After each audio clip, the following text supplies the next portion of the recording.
Hello, everyone, and welcome to TILTS, the interesting Liquid talk show. I am your host, Ian Sands, also known as Not Ian Sands, director of 1UP Studios for Team Liquid. If you are new to the show, make sure you're following us and liking us on all your favorite podcast applications. And if you want to watch us with your eyeballs, TILTS is also available on Team Liquid's YouTube channel at youtube.com/Team Liquid. A little shameless self-promotion never hurt anybody. We have an awesome 5-star review from user It's Not Sorry on Apple Podcasts, and his review says, "This is awesome. Can't wait for more of these. #ride or die." Well, thank you, It's Not Sorry, for the awesome 5-star review. If you like the show and you want to give it a 5-star review on Apple Podcasts, we, of course, would appreciate that.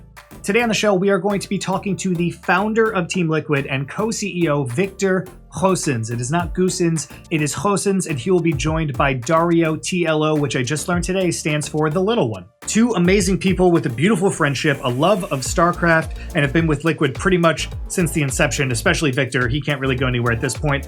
You understand what I'm saying. Victor and Dario, thank you so much for being on Tilt. Super excited to have you on. Thanks for having us. Yeah, thank you for having us. Appreciate of course.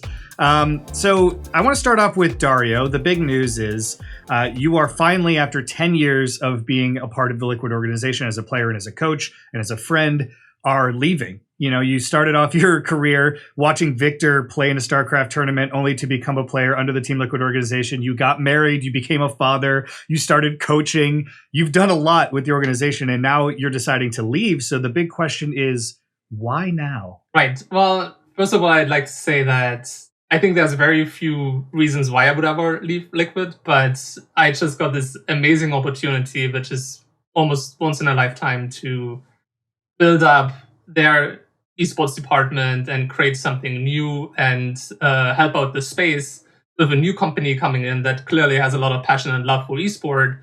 And, you know, my primary loyalty is always to the esports scene. And I feel like I can do a little bit more in that new position for esport, for StarCraft, than I can do currently. And, you know, at some point, it's, I think, also healthy to do something else in your life. You know, I love Liquid. I have a really good time. I could imagine myself doing it for another 10 years, but I think it's healthy to get new perspectives and trying something new in your life. So I'll be becoming the esports program manager for Shopify. And, you know, obviously people, especially in StarCraft, have heard a lot about Shopify lately. So it's, you know, perfect fit. People have a lot of passion for StarCraft. You know, a lot of people have seen Toby, the CEO, being very interested in the scene, attributing a lot of his success actually to what he has learned from StarCraft, and, you know, giving people in the StarCraft scene opportunities to come work for Shopify, like Select, who used to be a pro gamer as well. Interesting. That's awesome. That sounds like a really unique opportunity. Victor, are you heartbroken? I wouldn't say heartbroken. I'm actually super excited for Dario. You know, we have a 10-year history together. And at some point, like if not today, if not right now, at some point you do need to think about, okay, what comes next in terms of a career. And yeah, from my perspective, I just wish all of our players nothing but the best, right? And so this opportunity honestly sounded completely amazing. And I mean, with Dario's time at Liquid, 100% we would have tried to make something work at Liquid. But also, to be fair, I mean, if we did that, you kind of start from scratch and you have to learn everything again and find your right place in the company. And I think with Shopify, it's just an incredible opportunity. So yeah, I'm super happy about it. And yeah, I remember when Dario shared it with me. I don't want to speak for you, but I thought maybe you were a little nervous around like what I would think or what I would say. But I think it's nothing short of amazing. Yeah, there was a little bit of nerves, but I knew that you'd be happy about it in the end, because, you know, years ago you already started what you always thought I had the potential to do something else in this space. And I think from my experience, Victor, it just was always not just in Liquid itself, but what, you know, is the next step for people that are working for the organization. So I knew you'd be happy in the end. But of course, like 10 years, you know, my entire adult life, I've worked for Team Liquid. So it's a big change for me. Hey, same here. Well, yeah, we'll get to that a little bit later, Victor. You're in it for life. But Dario is off to doing new things. How did this come up? Like, did they just reach out to you as being just kind of like a historically touted player in StarCraft, and you just started conversations? Or where did this opportunity kind of originate? Well, I think it's just, I developed a relationship with people at Shopify over the last, year and a half, and I saw Toby getting active on Twitter, interacting with the community, and then, we met for dinner, we talked about things like everything in life, and we had good conversations about various topics. And then at Homestar Cup 20, I met Jeremy Steves, who back then worked in recruiting for Shopify. And that was the first, basically, event they officially endorsed for StarCraft, doubling the prize pool at Homestar Cup 20. And I think we just had a really good personal fit. And then they could see that for what they envision for entering the space, that I have the qualifications to do that. And it'll be really helpful for them to have somebody who's a veteran in the scene that comes from within the scene. Because, a lot of really big companies enter esport, and suddenly you have a lot of people trying to enter esport that have no idea what they're talking about. I think we've all experienced that. So Shopify sees a lot of value of taking somebody from within the community to help them understand the space better. So what's your build order once you get there? What are you aiming for? Well, I mean, I can't divulge too much yet, of course. Okay, I'm digging too much. Sorry. But what I do think you can say from the outside, right? Like, Shopify really cares about grassroots initiatives. Yes, absolutely. If you see what they've done so far, Toby just randomly supported Take TV and donated money to their prize pool, totally out of the blue. Then they became a title sponsor for Team Liquid Star League and StarCraft. They really care about adding value to some of the more grassroots spaces in esports, rather than becoming a massive sponsor for one of the biggest games. Yes. And I think that itself also fits Dario really well, right? Not just because of his background, but I know totally. He's also he's passionate about that type of philosophy. So it's a really good fit. Yeah, the way we see it is basically, there's no use adding another 5 million to a game that already gets 40 million prize pool a year, But adding, even just 100,000 or 500,000 to a smaller scene can be completely game-changing for a scene and help really people push that scene to the limit. And what we care about is passionate communities, people that really care about their scenes rather than just going from one, new trend to another. It's definitely very exciting to have an opportunity like that, especially with a company that does care about the space. I think that's kind of the best case scenario if something like this was going to happen, right? But that's the future, right? Let's talk about the past a little bit. You guys have been friends and coworkers and teammates for a very, very, very long time. So, Dario, you and I have talked about this before, but for the viewers and the listeners and people out there that don't know, when was the first time that you met Victor? Let's go all the way back. Let's start from the very beginning. Well, it's a kind of funny story, actually. So the first time I ever met Victor was when I was 12 years old in 2002.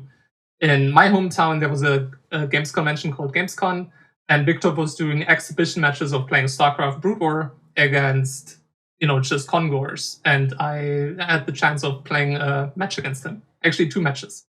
And I was just a little kid, and he was playing against fans, Do you remember what year that was? 2002. It's a long time ago. Very long time ago, yeah. It was in context of the WCG German qualifiers, and PG Gaming was at the Gamescom. Obviously, you didn't play that because you're Dutch. It's a pretty crazy story, right? And I wouldn't have remembered. I mean, to be fair, and but there's a photo of which you can see me playing. I'm 2002, probably 18 years old, and you can see me playing. And on that photo, you can actually see a young Dario standing behind me watching. And when Dario told me that when we first, met again in StarCraft 2, it was holy shit, this is pretty wild. But it all came together. Yeah, it's those photos that you see of a girl and then her future husband is in the background of the photo, taking. Have you seen those? That's weird shit that happens. No. Yeah. I know what you mean. And basically, as Victor said, we just started playing StarCraft 2. It was in the beta, and I just met him in matchmaking. And I was like, hey, this is a little weird, but you maybe remember this happening? and he had a little bit of a recollection about it, and then he just had a lot of good ladder games with each other, and then became regular training partners. I think partially because we started this conversation about what happened in the past.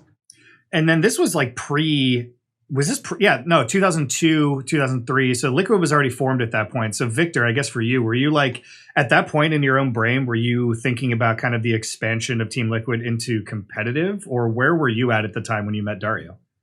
No, I mean, no, not at all. I mean, those days, Liquid was what we called a clan. So I had formed Liquid. My nickname was Liquid Nazgul. But I was actually playing for another organization, which was called PG Pro Gaming. It was an organization supporting a lot of players back then, and so I was playing for them. But Team Liquid didn't really become a business until 2010 when StarCraft 2 came out. And so you were getting ladder games with Dario, and then what was that conversation like? Of like, hey, I want you to come play for us. Like, what I guess from both of your sides. Yeah, so from my perspective, I knew when StarCraft 2 had come out and it blew up, I quit playing poker and I started running Team Liquid. And I just knew it was going to be important for me to know the game and know the space, know the community, know the players. And so that was really the main reason why I was playing the ladder, to get better at the game and to be able to scout talent and get to know everyone playing it.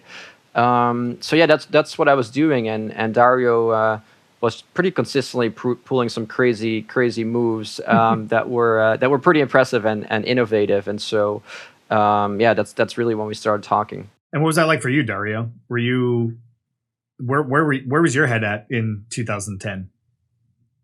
Well, initially, I never had the intention of befriending Victor or becoming practice partner to like join Team Liquid or anything like that. It was just I just really appreciated his methodology when it comes to practice. We started, I'm a little bit of a chaotic player that's all over the place, and Victor is kind of the opposite, where he would just practice the same build order over and over again until it's completely optimized. And I think it was a really good match for me to have a constant I can throw my stuff at to see what matches up and what actually works, because he's like this rock that just becomes slightly better all the time, and I'm like this chaotic energy that tries to find chips. So I think we really complemented each other in just practice. But then after a while, at the as the beta was coming to its conclusion, Victor invited me to the Team Liquid beta invitational, and that's when things started becoming a little bit more formalized. And when did you actually first meet in person after you watched him play? That would have to be... Was it the very first time we met when we flew to Korea together? It must have been, right? I'm honestly not really sure, but that's very possible, which means that you signed a contract and we booked you a flight ready to go to live in Korea without ever having met, which sounds fairly plausible. Yeah, 2010 was a different time. Yeah, you can get away with that stuff back then. Yeah, it is a different time. Yeah, I mean, we all got to know each other online and got to trust each other through, honestly, through chat for the most part. Not even like calls, video calls, but it worked. And here we are. Yeah, that wouldn't fly in these times. You can't be like, yeah, nope. Dad, they're my best friend. I chat with them in this video game. Zero chance. Well, I don't want to ruin the story too bad, but I do want to explore, meeting for the first time, flying him out to Korea, and like that whole adventure that you guys had. So whoever wants to take it away, I don't want to do any spoilers. Yeah, I mean, I guess I'll. So I mean, Korea was really the mecca of StarCraft 1, and it was sort of leaning into that direction for StarCraft 2 as well, where you could tell like the best players in the world were coming from Korea.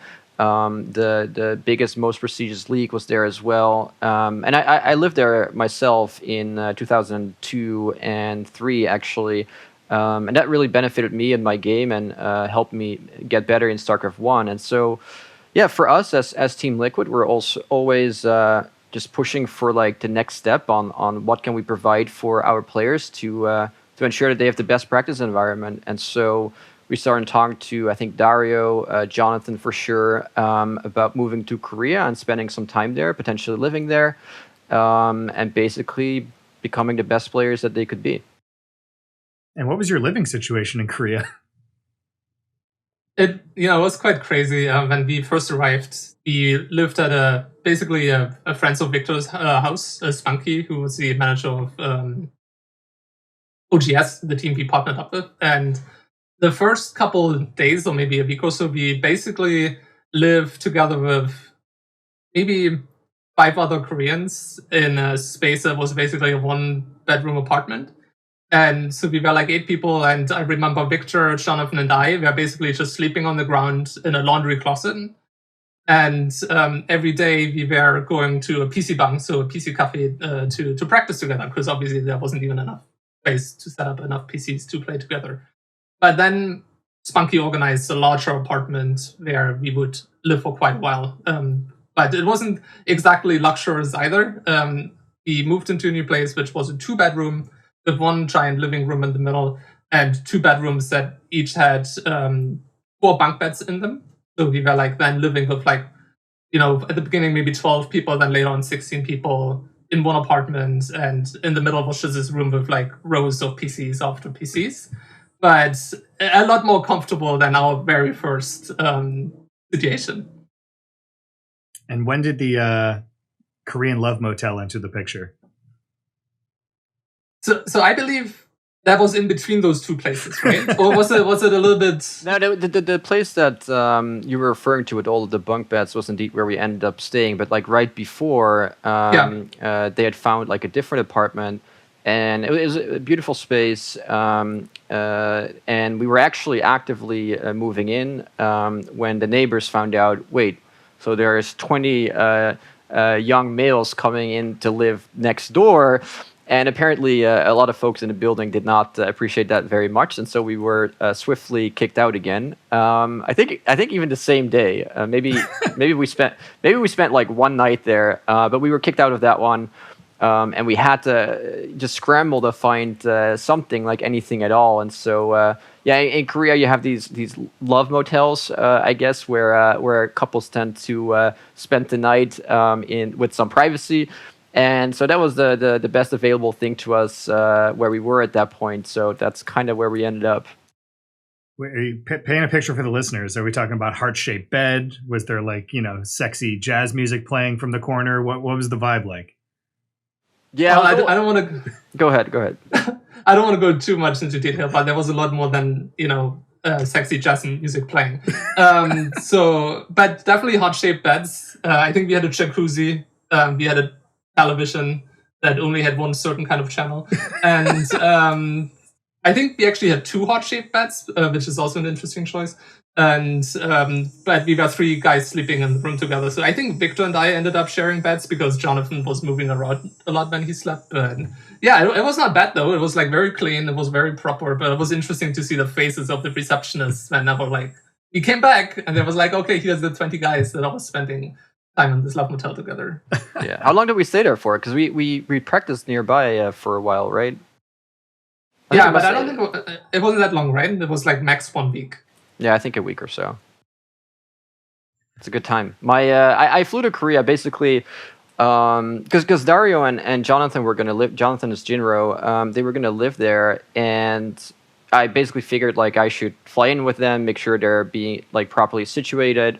So I had to extend my stay like time after time until we finally got the right place. I think it's for Jonathan and I, it was like the first time living outside of our parents' place. So it was really appreciated that Victor was there at the beginning when things are especially a little bit more crazy to make sure everything is going okay. Tiny bit chaotic. Yeah, it's so interesting to hear these stories, right? Because in today's day and age, I don't want to see that pros coming up are spoiled, but they're spoiled. Like they don't have to go through this. They don't have to fly to Korea to meet strangers and live in a Korean love motel, sleep on bunk beds with rows of PCs. Like it's so interesting to hear the grind at the beginning of this. It's really interesting. Look, it depends on the scene a little bit, right? Because a couple of years ago, I was rooming together with Hungrybox at an event, and those Smash people, they still have that same kind of situation sometimes, right? Like, I think they ended up asking me, is it okay if a few of our friends just crash in the room because they don't have anywhere to stay? So I ended up sleeping with like 7 other people that were just sleeping on the floor and seemingly not bothered by that at all. So there are still some scenes that are holding up the torch of like pure passion. Yeah, but there's some crazy differences for sure. I mean, but it's all in the eye of the beholder, right? What do you grow up with? Your environment influences you so much. But yeah, when I lived in Korea for 6 months, and I slept on a tiny, tiny, thin mattress on the floor for that entire period, and it was honestly some of the best times of my life. So I really enjoyed that, but it's a little bit about what expectations do you have going into it. And on the other hand, like I also think being a professional athlete in general is really, really hard. If you're 1% less than optimal, you can lose a match. If you lose a match, you have nothing. That's so different from being part of the regular workforce. So nowadays, like whatever we can do to provide comfort for our players, like we will gladly do it. And so we're like our new facility in the Netherlands. We have 13 apartments, one floor above where the players can practice. Each apartment will house one player. They have their own kitchen. They have their own shower. So times have definitely changed, but it also makes sense to me, right? You adapt to your environment, and you build up your expectations, and I think that's totally fine. Yeah. Yeah, I mean, it's also interesting to hear, right? Like, I would probably argue that some people want to just like play games professionally if they can because it's cool. And then there's other people that like cannot stop thinking about the game. And it's like 24 hours a day, 7 days a week. And it's clear that like Team Liquid was kind of built on the back of that methodology, right? Instead of like, oh, games are pretty cool, which I feel like some maybe other orgs kind of have that, or like they're just a flash in the pan where they come in, it's kind of cool, they get investment, and then it just evaporates because there's no passion there. And this was all purely built out of passion. And the 13 player apartments with the kitchen and individual living, all of this stuff was built on knowledge that came from passion, which I think is like the coolest part of the Team Liquid story and your relationship as well. Like the whole thing was like, we both love StarCraft so much that we're willing to do anything and everything to just like keep making that dream a reality. I think that's really, really cool. Absolutely. You know, most of us come from a Brood War background, and almost nobody could make money off Brood War. Victor could a little bit, maybe, but it's not like he could support his life being a professional player, right? That concept just didn't exist. But that didn't stop us from, 2000, to basically 2010 to still spend like 6 to 8 hours every day playing Brood War, because we just loved the pursuit of excellence. And there was always this dream, maybe I'm going to become the world's best. Maybe I can live in Korea and actually become a professional player and make this my job. But the expectation was not that you would become a professional player and someday make a living. So that's almost everybody that was part of Team Liquid at the beginning came from that background. Yeah. When did you start doing the StarCraft 2 Invitationals? When did all that stuff start? I mean, that's pretty early into StarCraft 2. It may have even been in the beta, so with the game technically not officially being out yet. But in 2002, we started a community website called teamliquid.net.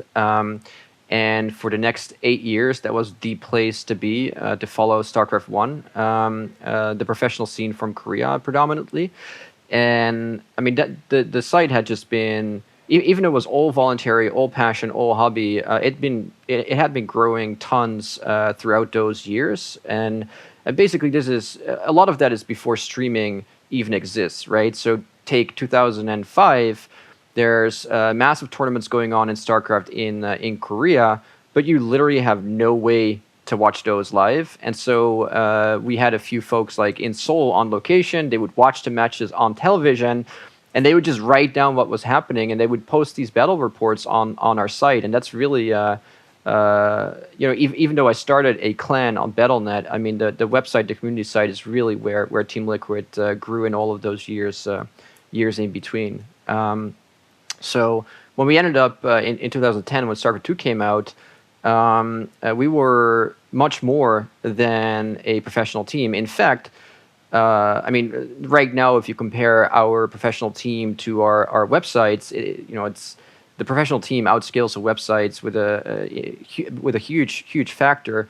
Back then, it was the websites that were really predominantly what Team Liquid was about, and I wanted to rebuild the team. And so the Invitational really fit in well with our StarCraft approach. We had a website. We wanted to do more for the scene, and so we wanted to start hosting tournaments. And Dario, you were invited to the very first StarCraft 2 Invitational. So do you remember that event and kind of the beginnings of all that stuff? I do remember being invited to it. I do remember my games against Victor, especially. I think we met in the quarterfinals, and we have had one of the craziest matches of StarCraft history still, I think, in my opinion. There, I played Terran, he played Protoss, and I think I nuked Victor like 10 times at least. And he had like Harriers, I had battle cruisers. It was like just a match of epic scale, and it went back and forth, and I just narrowly won in the end. It's if you want to look it up, it's Nazgul against TLO on Metalopolis, I think casted by HD StarCraft or something like that. And over 1 million views on YouTube. And No big deal. probably half of them for me. And then I think the other part that I remember is playing against Vitra, who's an absolute legend in the finals, and he defeated me. And I believe I played random in the series, and my weakest matchup was Protoss against Protoss, and I just kept rolling Protoss. So that's one of the points where I decided I don't want to play random. Basically, Vitra ruined it. Victor, what do you remember about the early Invitational days? The early Invitational days? That's a long time ago. I remember like Dario's creativity, which is a big part of what he's built his career on and what he's known for. His eye for the game was incredible. And I think right after is when I asked like, hey, do you want to join Team Liquid? Right? Like, I saw those matches, and win or lose, he was showing just an understanding of the game that I thought was going to go really, really far. And yeah, that was going to be crucial for us. So I asked him if he wanted to join Team Liquid. And I'm pretty sure we had no revenue, we had no income. Obviously, there's no investors looking at the space yet. And I think I said, "Do you want to join Team Liquid?" And he said, "Yeah, I think so. Is there any compensation?" And I was like, "No, we have absolutely nothing." And he's like, "Fuck yeah, sign me up." Yeah. So he signed up to join Team Liquid. Well, maybe you just want to share yourself, like what your vision was for it and why you ultimately did it. Yeah, I believe we had a conversation on, I don't know if it was even ICQ back then, it might have been Skype. And at this point, I made myself a little bit of a name in the StarCraft scene, and I had a few offers. I remember, I think Mouse made an offer, a few other organizations, and most of them were offering contracts of like 100 euros, 200 euros a year. A year? A year? A year. And no, a month. A month. Okay. I mean, that's great. And it was 1 year contract length. Oh, okay, gotcha. And I looked at that and figured, that's not gonna change my life in any way whatsoever. It's like, okay, cool. It would be my first time making actually money off the game, but I had a really good feeling about StarCraft 2 becoming quite large, so I could make that decision to take that money or join Team Liquid, where I saw so much more potential. And I think Victor also, he said, at some point, hopefully I can pay you a salary if I have sponsors and things are going well. And, Team Liquid has been a part of my life for so long. And I believe, Victor, that this is probably the path to go rather than get like pocket change. Some other organization that is maybe more established already when it comes to having sponsors and stuff like this. But I believed in Team. It's also cool to hear these stories. I mean, especially from you guys, right? Because specifically relating to me, I've met a lot of people in esports. I wasn't part of esports until I joined Team Liquid. And when I joined, the people that exist in Team Liquid are just so passionate and so awesome to be around that it really did stem from like just this deep passion for StarCraft back in the day with Victor and everything. And like, obviously I met the North American crew when I joined, but everybody in Liquid has this passion and they're just like such good people. It's so cool to know that existed. I mean, it started from the foundation, right? And you built upon that. I mean, this is mainly for you, Victor. You built upon this passion and this like good-hearted nature of people. And it's such a dice roll back then to like, be faced with contracts. And on one hand, you have people that are willing to pay you a couple €100 a month. And Victor's like, well, I can't pay you shit right now, but like, could be fun. It's really cool that you took the chance and it ended up where it was today. I mean, it's an amazing story. It really is. Yeah, and so to put it in context, right? So this is 2010. StarCraft 2 comes out. That really blows up esports in the West. But the 8 years before that, I do think Dario had been following TeamLiquid.net a little bit. He knew of what we did for the scene, and it's like whenever I talk about that period, it's very easy for someone who's just listening to think, oh, things were just really small. The website didn't matter that much, but it's like that's not really how it was. Like the revenue of the website were in like 2005, 6, 7, like $200 a month, barely paying for server cost. But at our peak in those years, we had nearly 100 voluntary staff. And these are not like, these are all some of the brightest minds that I've met in my life. These are people studying to be a lawyer or all sorts of impressive jobs and careers, but they were so passionate about StarCraft. And so TeamLiquid.net, I think, was incredibly professionally ran for a website that was just all passion and all volunteers. And so that's how you arrive at 2010, right? So you do have this image, I think of class, of professionalism, of dedication. It's not just like, oh, I'm going to look Victor in the eyes and I trust him. There's proven history, even at that point, that we live up to our word, and there's a lot of really skilled and talented people on the Team Liquid end already, and that we're going to figure this thing out together.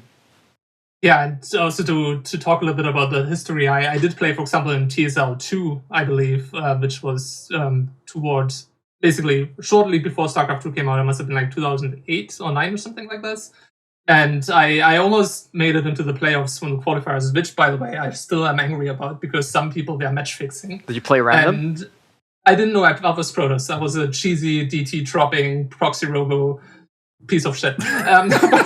But I was quite good, and I could beat good players, and I made it. It was basically ladder ranking kind of thing, right? Like people would play IC Cup, and the people that had the most ranking points that aren't Koreans would qualify to the playoffs. And I was basically just at the cutoff, and on the last day I kept playing because I thought it's not going to be enough.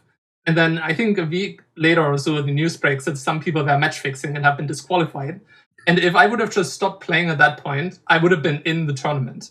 So I'm still holding some old grudges against people that were match fixing back then. I remember that. We did some serious Sherlock Holmes detective work, me and Hotbit predominantly, and a couple others, just tracing IPs and tracking them to different accounts and who was playing against themselves and which friend groups were win trading. We spent I remember we spent several days in a row just only trying to solve for that and ban anyone who did that. It was pretty crazy. Yeah, that sounds pretty intense, especially for back then. Oh, it was. Were you on dial-up internet at the time? How were you even doing this? Well, StarCraft doesn't require that much. That's true. That's true. Yeah, it's pretty well made.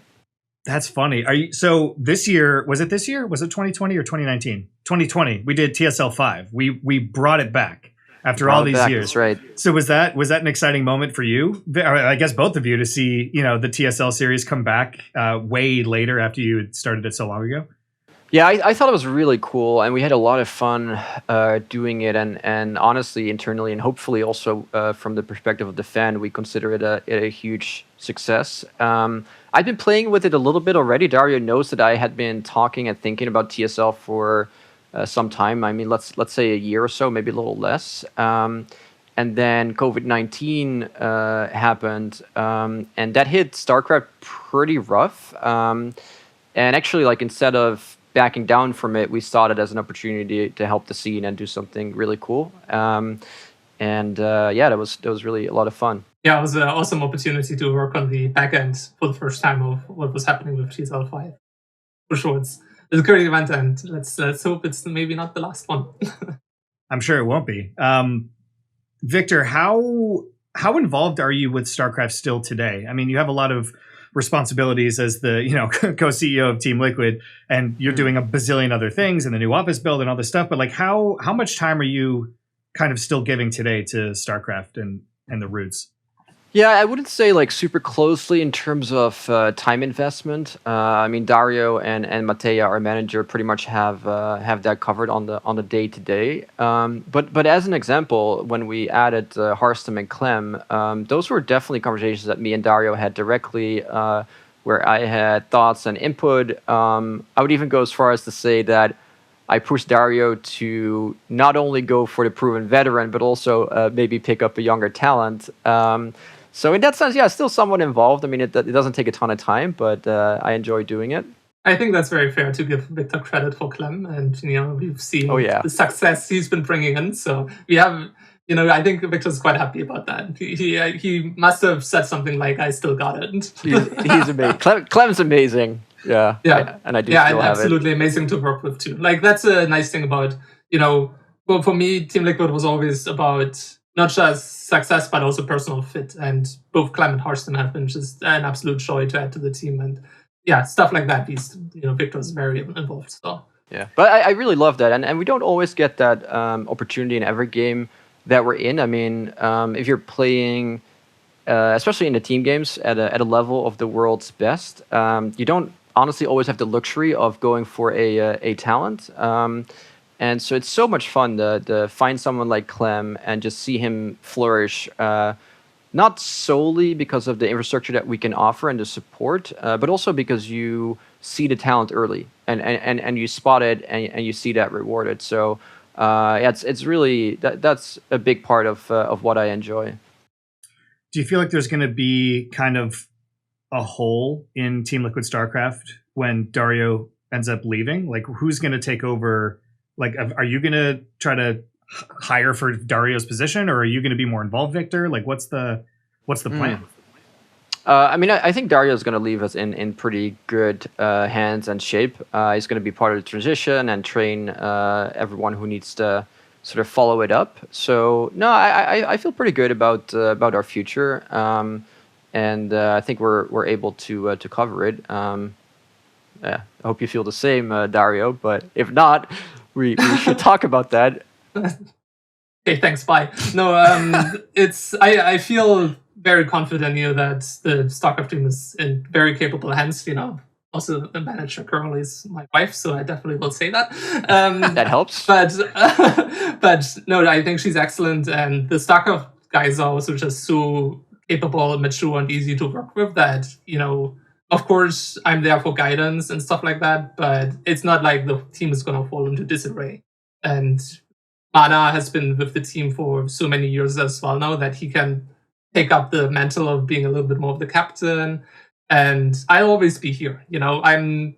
Of course, I'm going to start working for Shopify, but it's not like the people at Liquid won't still be my friends. And if there's any thing missing that I was an oversight for me leaving and wasn't clarified, I'll definitely sort that out. But I think the StarCraft 2 team doesn't have anything to worry about, and I really look forward to what the guys will do in the future.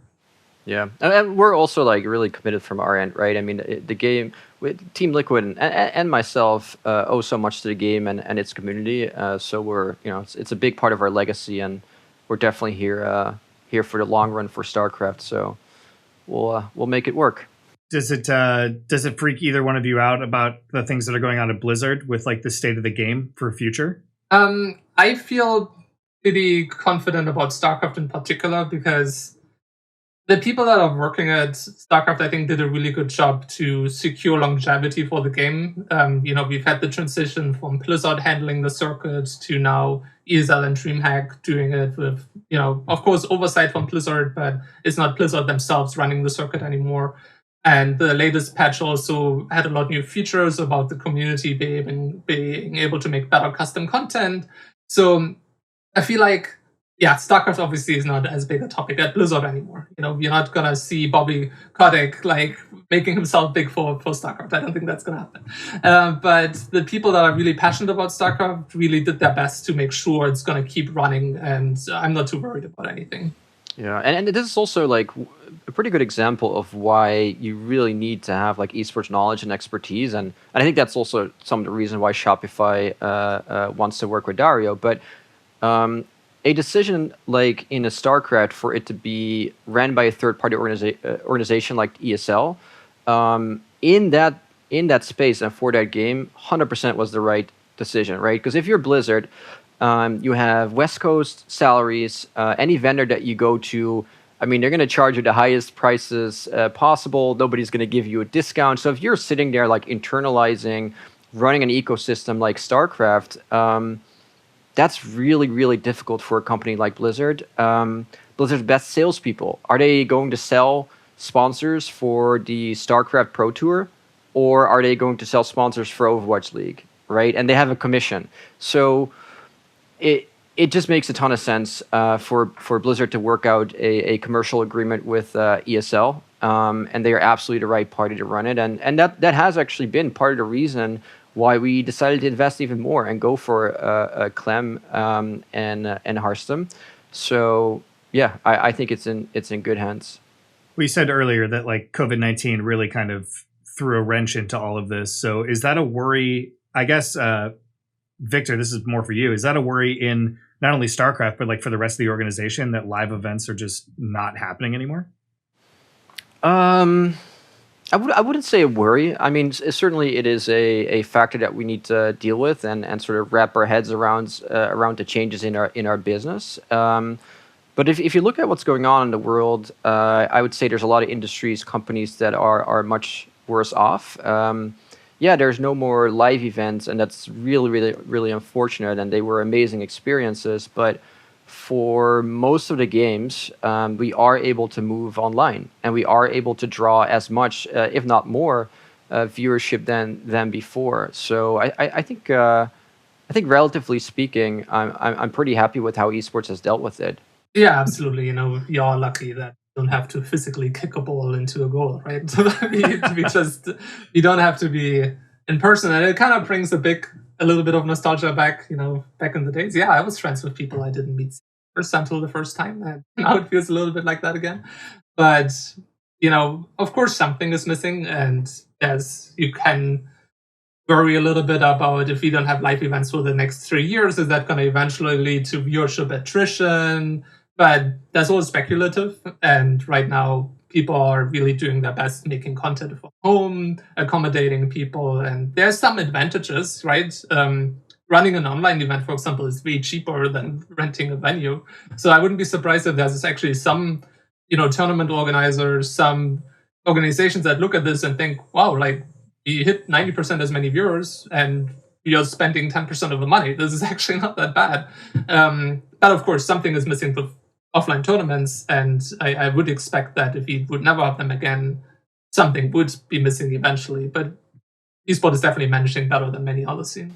Yeah, I mean, I think the biggest challenge is like we're all it's such an ingrained feeling that when you have more viewership, you make more money, right? Like whichever sport, that's kind of your assumption. This situation is pretty unique, even though for most of our games, viewership has gone up and sometimes even has gone up tremendously. It is a little bit of a tough time to ask companies for more money, like sponsors. And especially when we're talking about like the growth of esports, you're always thinking about bringing in new companies that find out about the space and they want to market in it. And most of those companies are not really entering things that they're not familiar with, right? Like that are totally new. So that's where a bit of a challenge is. But ultimately, I think we're going to be fine. And if this thing ever is behind us, we will have that viewership and possibly like there's people that we attracted in this period that are gonna stick around and stay around and contribute to growth next year.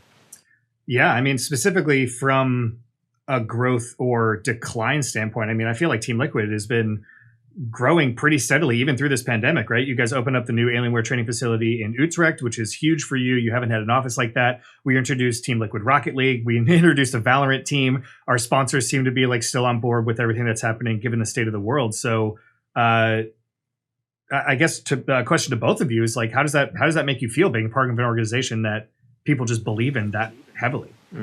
Yeah, so I'll start with my perspective. So I just touched on a little bit like a company that doesn't spend any money in esports yet it's going to be hard to convince them to start doing it now.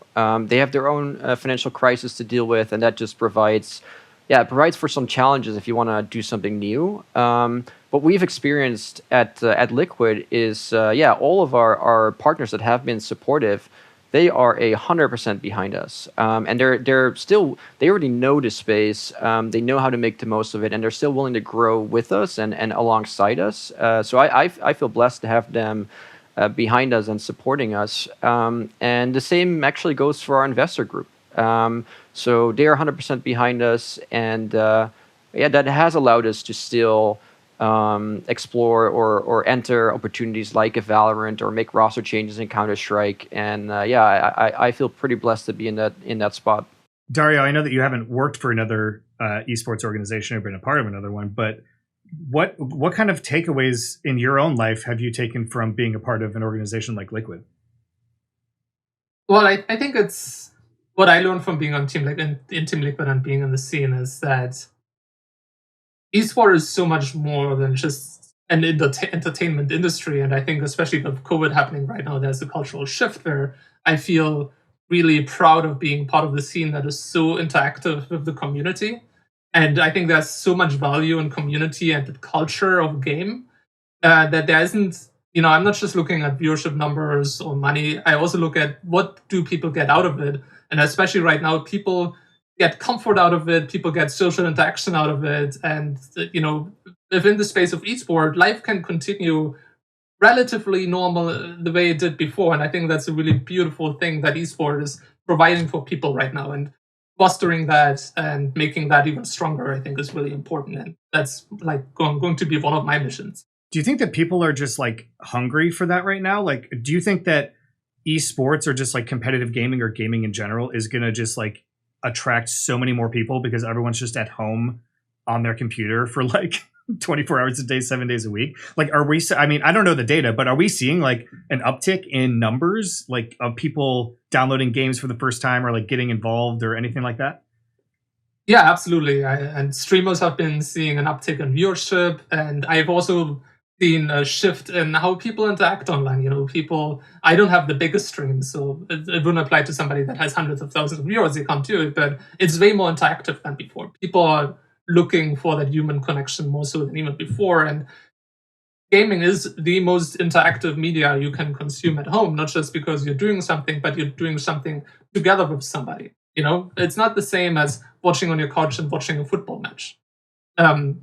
You have this direct connection that doesn't exist in any other medium.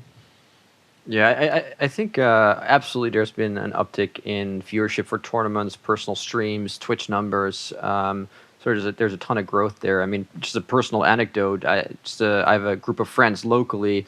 They play games, but they're not really gamers. And historically, maybe they would tune in for a Sunday afternoon if Liquid made it to the final of a big tournament. And that was awesome. That was awesome already as it was. But nowadays they're watching like every Liquid match, and I see them even talking about matches that don't involve Liquid. And yeah, I really think people are looking for entertainment, and esports is providing that.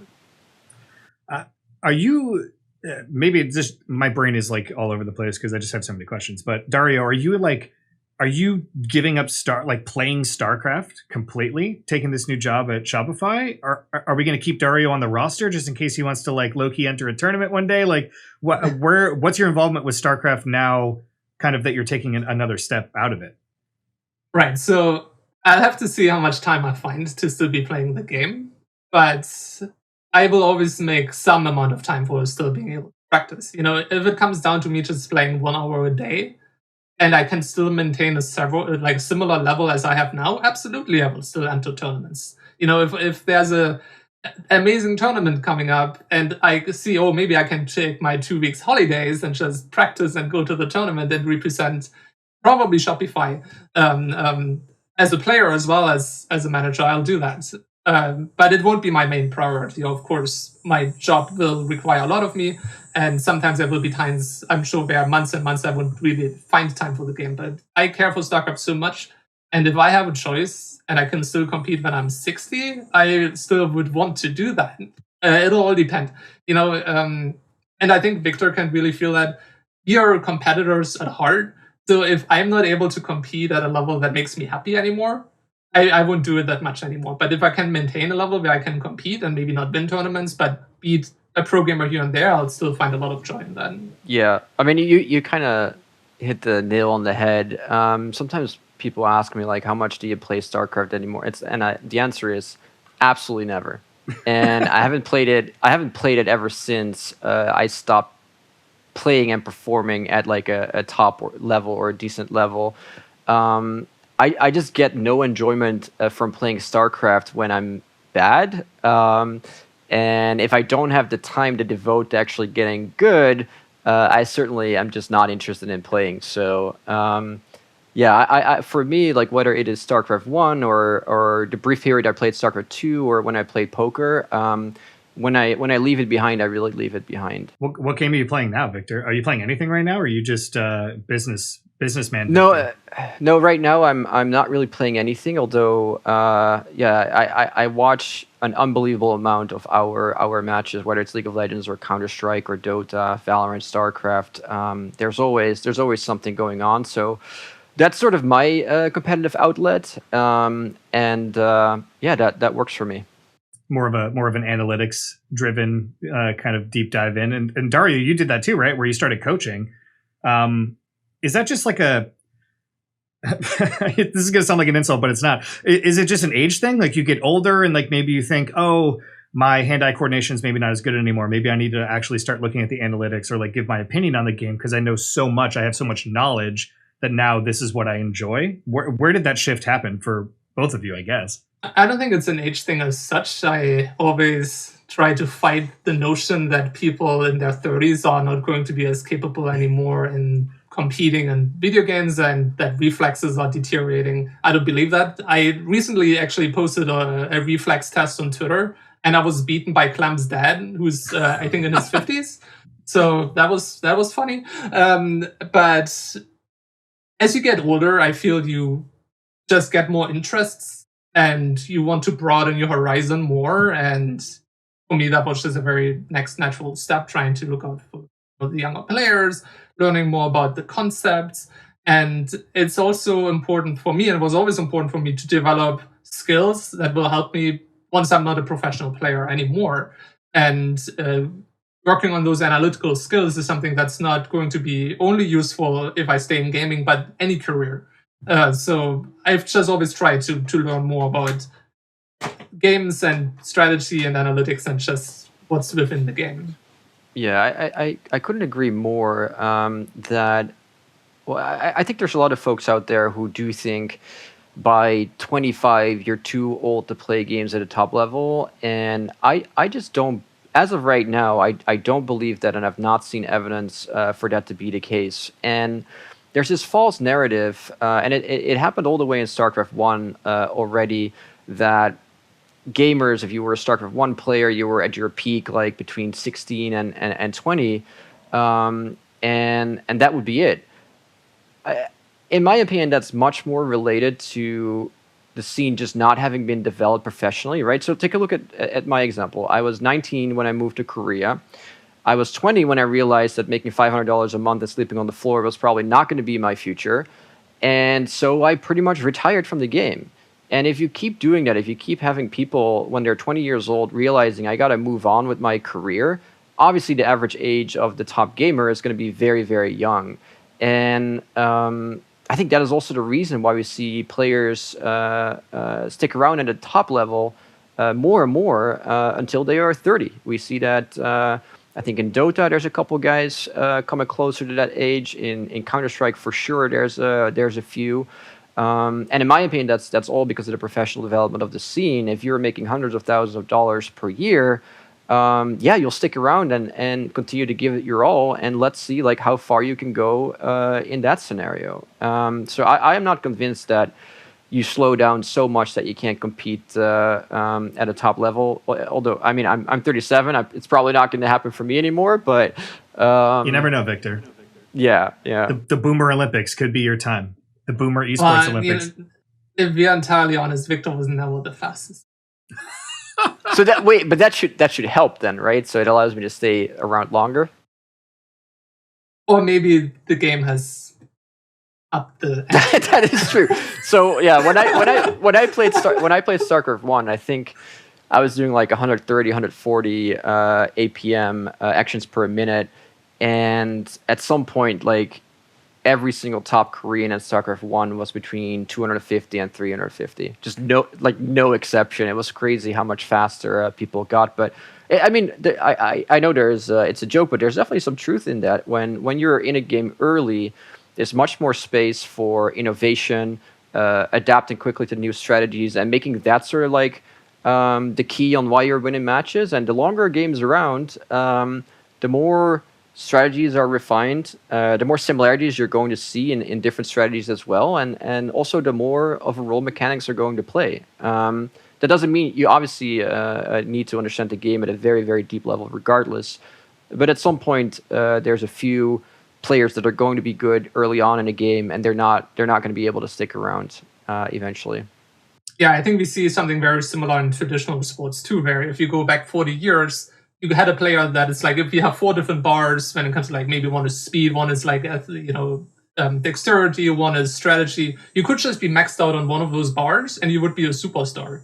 But nowadays, you basically need to hit every category at such a high level that those people don't really exist anymore. But some of them are the most exciting figures in sports because they would just stand out so much. But it's just a natural progression of the games and becoming more professional. And that is why Messi is the best football player of all time, by the way. I'll let you Europeans handle that conversation. This is not a conversation for us Americans. I'm not arguing against that. I'm not even that much into soccer, so I'll let you have that.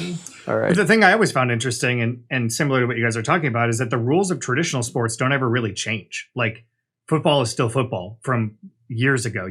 Basketball is still basketball, right? Like in esports, maybe not so much for StarCraft or like Melee or whatever, but like, Valorant, Overwatch, whatever, League, new champions are being introduced, map changes are being made. Every 2 weeks, the game patches. A character is now stronger than it used to be. Things are weaker than it used to be. It's so difficult to keep up with that, where it's like if you're playing basketball, for example, like the only competitive advantage you really have is athletic prowess. But with esports, you have to like really have a sharp mind. So maybe it doesn't really matter as much about reflexes as much as it does like being able to think competitively and like putting the puzzle together. Well, it's interesting. It's different in every game. Yeah, and you absolutely do need both. You absolutely need both, and it's interesting because I think sometimes you hear comparisons around esports and gaming to a chess, for example, or that they're entirely sports based on mind games and thinking. I would actually say the physical aspect of esports, and I don't mean that you're an endurance athlete per se, but the speed and dexterity that you need to have in your hands, it is absolutely world class and top level. And I don't think you can perform at the highest level without both. A lot of that is about actually, you're saying, yeah, you're not an endurance athlete in the traditional sense that you can run a marathon, but the best players stand out because they can move their fingers so fast and so precise for hours and hours and hours. That's one of the biggest difference between Cyril, the best StarCraft player in the world, arguably, and many other players, is because he'll play a 45-minute StarCraft game at like 350 APM. And at minute 40, he still has the same APM as in minute 5 and hitting everything perfectly. So it is this, you have this endurance in your mind, but also in your body that it's pretty easy after 40 minutes to start cramping up, starting being uncomfortable, making more mistakes. So there's absolutely a very physical element.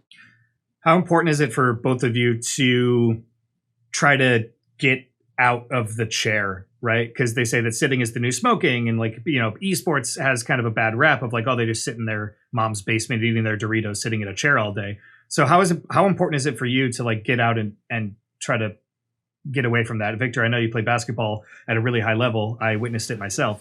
But Dario, how about you? Like, are you guys making time to work out and getting out of the chair and stretching and doing all that stuff? How important is it for you? Absolutely. It makes a world of a difference. It makes a difference, first of all, for my well-being, but I also notice it makes a huge difference for my performance. And that's something that, especially somebody that is becoming one of the older players, that's where it becomes really important to take care of yourself.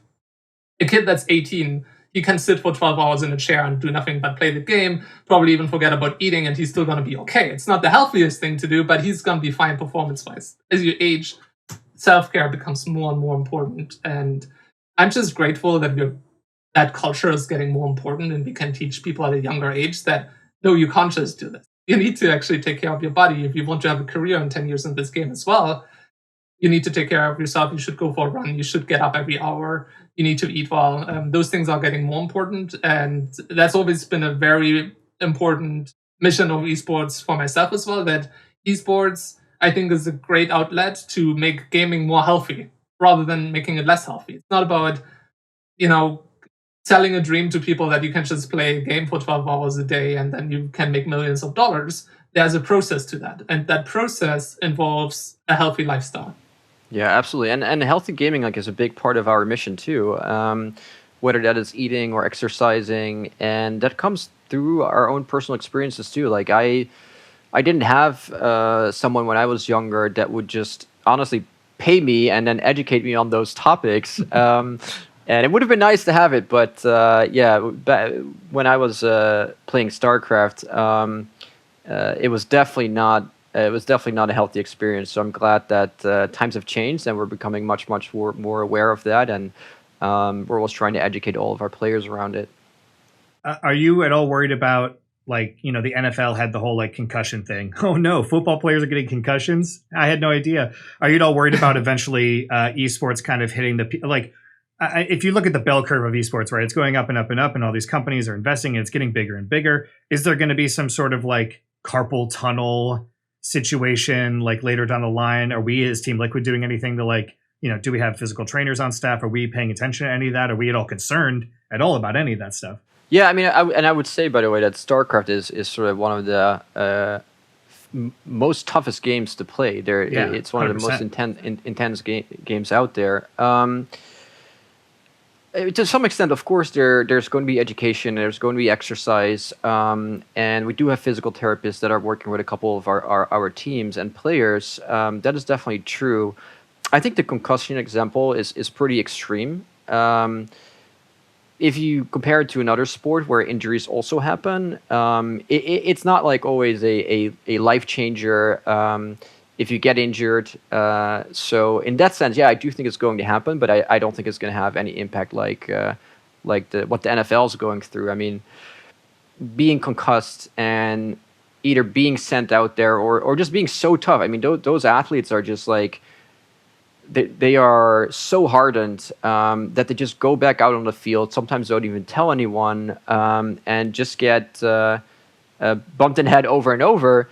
And yeah, you at some point you turn 50, you turn 60, and your mind is starting to fail you. Okay, that is really, really serious stuff, right? Like, would I want my child to go through that? No, absolutely not. I don't think carpal tunnel is at that level. Obviously, like injuries are a part of esports, and we have to deal with them professionally, just like any other sport. But it's not like a scandalous thing or anything, in my opinion. Yeah, I think esport injuries are much more gradual and more repetitive stress injury related, which is not great. But I think the good thing about it is more gradual and then can be addressed. It's not going to be as hidden as brain injuries.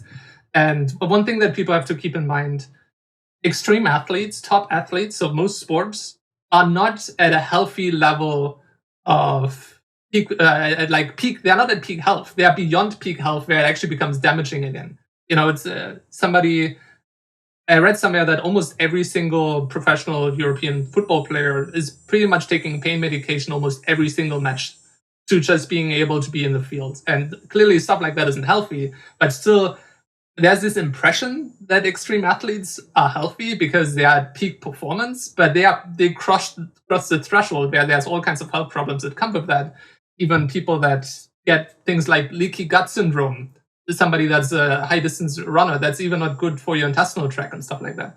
So in a way, maybe esport is almost going to be healthier than some of the most extreme ends of normal professional sports. But yeah, there will be issues. People will, as they age, realize maybe I should have been doing more stuff to balance out that lifestyle. But I think it is something that can be managed, and I don't think we're going to come across this super surprising, suddenly at 50, every professional player is going to have this one super serious issue. I don't think that's going to happen. Yeah, and I'm also not...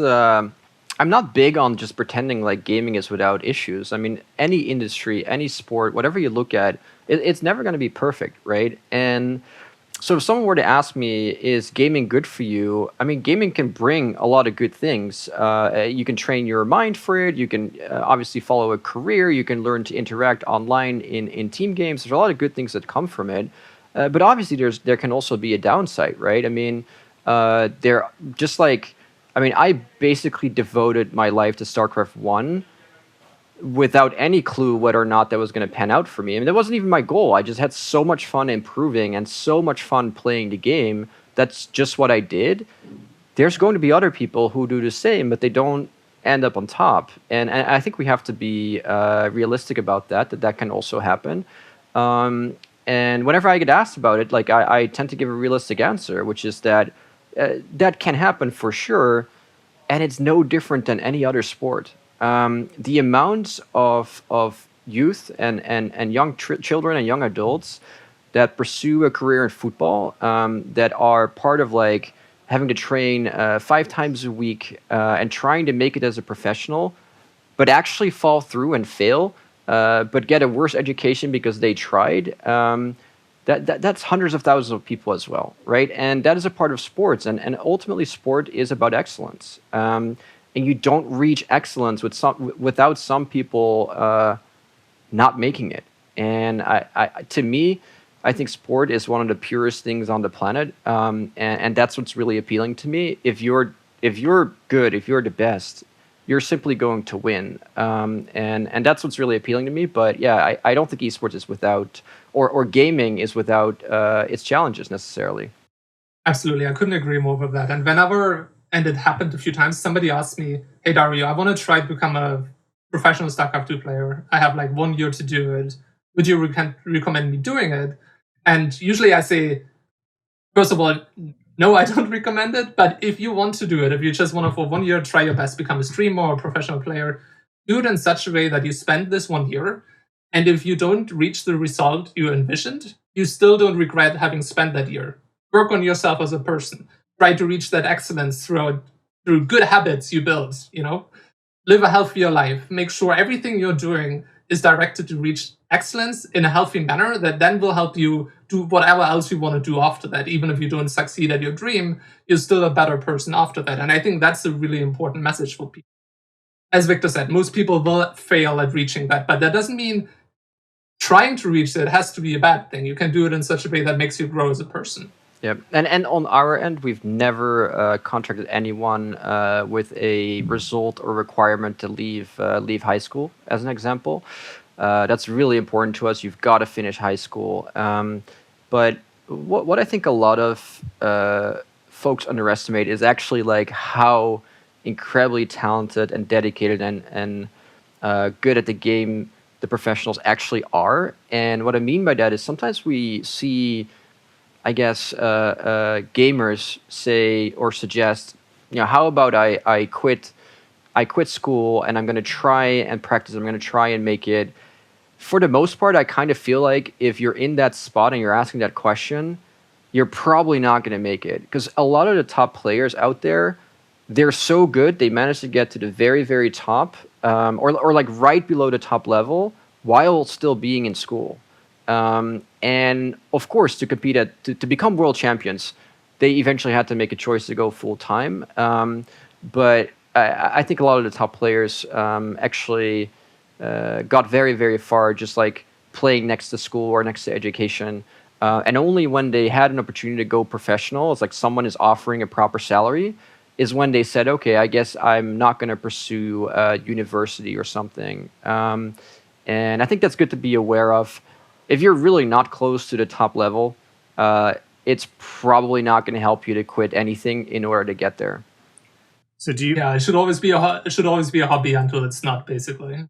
So do you believe that esports athletes are, in a sense, like, is it physically gifted? Like, same with like traditional sports, right? Like, yes, you have somebody that can clearly run faster than somebody else. But do you think that the guys that are, or girls that are balancing both school and becoming a top level athlete, are they physically gifted in some way, or is it something else? It's very difficult to say at this point. We have so little research when it comes to professional sports nowadays. We have so many studies on it, and we understand a little bit better. Esport clearly is not there yet. I think there is going to be always something about nature. There's always nature and nurture, and I do think actually to an extent it is making bad choices in your life to an extent as well. That some professionals did do the unhealthy thing and dedicated an enormous amount of hours, and some of them make it. But that doesn't mean it's a recommended path that people take. But some people just have this obsession, and then nothing will stop them, right? Everybody's different. I think there's no clear type when it comes to esport. Yeah. I mean, I could only agree. It is nature and nurture. But that does mean there's some amount of just innate and inherent talent that I think helps or contributes to to getting all of us where we are. But there's also, of course, nurture, environment, hard work, and all of that is crucial as well. So we're talking about, no lack of trying to be the best and to be the most excellent, which is an excellent transition into the end of the show, which I guess is like, for both of you, what's next? What is the next level of excellence that you're trying to reach?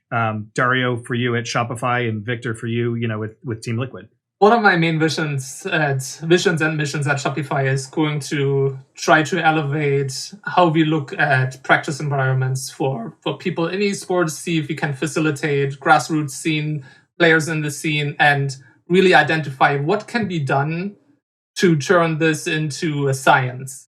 What can we do, what can be analyzed of players, what scenes can we grow that we see excellence in, and just try to really identify that. And we are lucky that Shopify basically has infrastructure, has means that some other companies in esports won't have, that we can take some risks and can basically experiment around a little bit. And I think that will be a lot of fun to find out what does it mean to be excellent in esport, and how can we help people reach that excellence?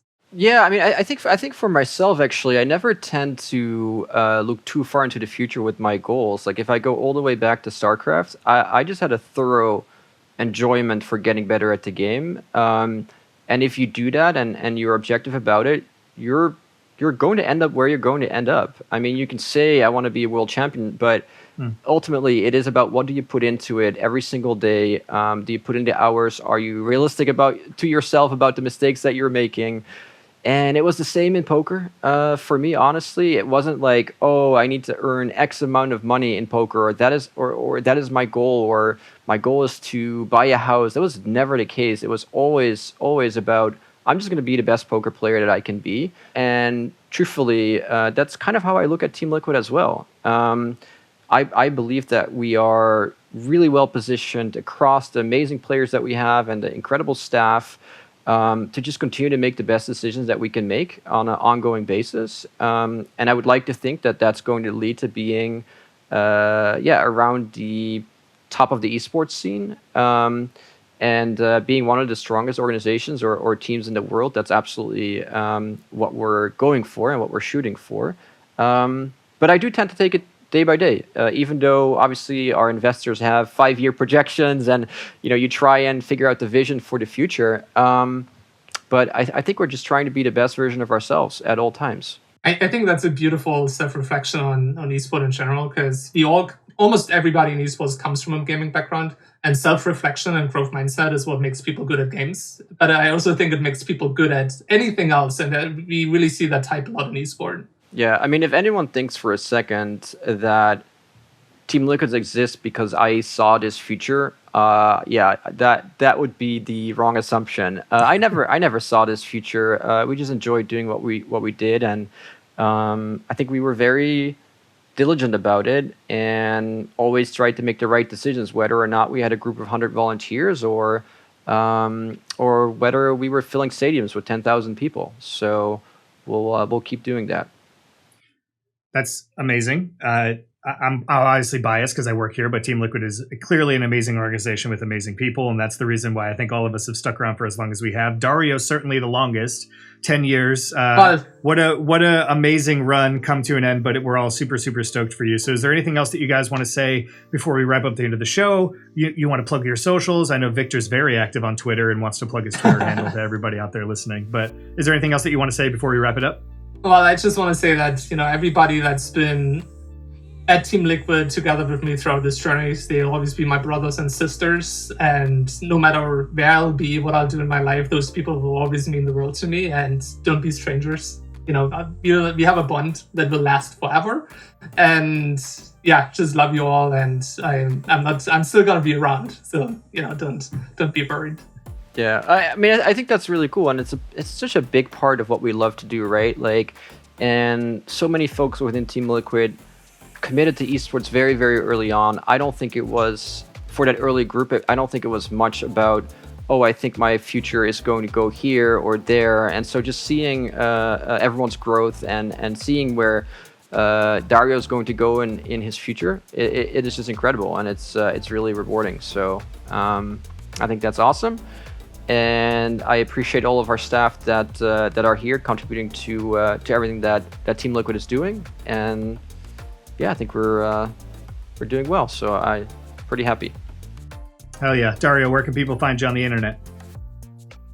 They can find me on twitter.com/liquidtlo. I have a lot of spicy takes about a few different things. And I might be streaming a little bit in these times as well, of course, on Twitch at LiquidTLO. Maybe that idea is going to change at some point, but for now, it's probably still going to be LiquidTLO when this goes live. Oof, too soon. Too soon to change the handle. Yeah, that's rough.